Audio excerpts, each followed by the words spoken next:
അക്ഷരലോകത്ത് അറിവ് പകർന്ന് olive international school 18 വർഷം പിന്നിടുന്നു. LKG, UKG, ഫസ്റ്റ് സ്റ്റാൻഡേർഡ് എന്നീ ക്ലാസുകളോടെ തുടങ്ങിയ സ്കൂളിൽ ഇതിനകം 7ാം സ്റ്റാൻഡ് വരെയുള്ള ക്ലാസുകളുണ്ട്. യൂണിറ്റി ചാരിറ്റബിൾ സൊസൈറ്റിയുടെ കീഴിലാണ് വിദ്യാലയം പ്രവർത്തിക്കുന്നത്. ചെയർമാൻ അബ്ദുൾ സത്താറിന്റെ നേതൃത്വത്തിൽ മികച്ച പ്രവർത്തനമാണ് നടന്നുവരുന്നത്. പഠനത്തിനു പുറമെ യോഗ, കരാട്ടെ, ഡാൻസ്, പാട്ട് എന്നിവയും ഈ വിദ്യാലയത്തിൽ പഠിപ്പിക്കുന്നുണ്ട്. Library, computer lab, smart class എന്നീ സൗകര്യങ്ങൾ വിദ്യാലയത്തിൽ ലഭ്യമാണ്. എല്ലാ പ്രദേശങ്ങളിൽ നിന്നും വാഹന സൗകര്യം സ്കൂളിലേക്കായി ഒരുക്കിയിട്ടുണ്ട്. യോഗ്യത നേടിയവരും പരിചയസമ്പന്നരുമായ അധ്യാപകരാണ് ക്ലാസുകൾ കൈകാര്യം ചെയ്യുന്നത് എന്നത് പ്രത്യേകതയാണ്. സ്പോക്കൺ ഇംഗ്ലീഷ് ക്ലാസുകളും കൗൺസിലിംഗ് ക്ലാസുകളും വിദ്യാലയത്തിൽ നടത്തിവരുന്നു. ഒലിവ് ഇന്റർനാഷണൽ അൽബീർ എന്ന വിദ്യാലയം കഴിഞ്ഞ വർഷം മുതൽ ആരംഭിച്ചു. ഇസ്ലാമിക മതപഠനത്തിന് മുൻതൂക്കം നൽകിയുള്ള സ്കൂളാണിത്. അക്ഷരലോകത്ത് തല ഉയർത്തി നിൽക്കുന്ന സ്കൂൾ കൂടിയാണ് ഒലിവ് ഇന്റർനാഷണൽ സ്കൂൾ. നമസ്കാരം, എനി ടൈം ന്യൂസിലേക്ക് സ്വാഗതം.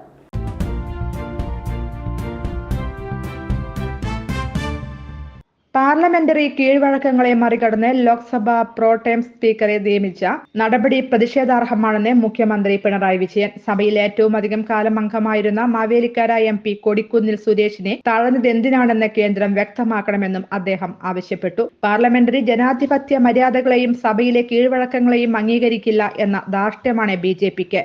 ഇക്കഴിഞ്ഞ ലോക്സഭയിൽ ഡെപ്യൂട്ടി സ്പീക്കർ പദവി 5 വർഷവും ഒഴിച്ചിടുകയായിരുന്നു. പ്രതിപക്ഷ കക്ഷിയിൽപ്പെട്ട ആരെയും ആ സ്ഥാനത്ത് അംഗീകരിക്കാൻ കഴിയില്ല എന്ന മനോഭാവമായിരുന്നു ഇതിന്റെ പിന്നിൽ.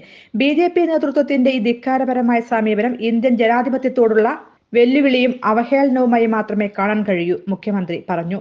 ഭർതൃഹരി മഹാത്ബിനെയാണ് പ്രോടേം സ്പീക്കറായി രാഷ്ട്രപതി ദ്രൗപദി മുർമു തെരഞ്ഞെടുത്തത്. കോൺഗ്രസ് നേതാവായ മാവേലിക്കര MP കൊടിക്കുന്നിൽ സുരേഷിനെ ഒഴിവാക്കിയായിരുന്നു രാഷ്ട്രപതിയുടെ തീരുമാനം. ഈ മാസം 26-നാണ് ലോക്സഭയിൽ സ്പീക്കർ തെരഞ്ഞെടുപ്പ് നടക്കുക. ഇത് നിയന്ത്രിക്കേണ്ടത് പ്രോടേം സ്പീക്കറാണ്.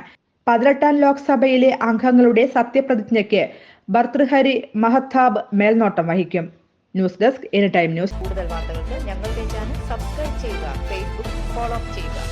വാർത്തകൾ വേഗത്തിലറിയാൻ എനി ടൈം ന്യൂസ്.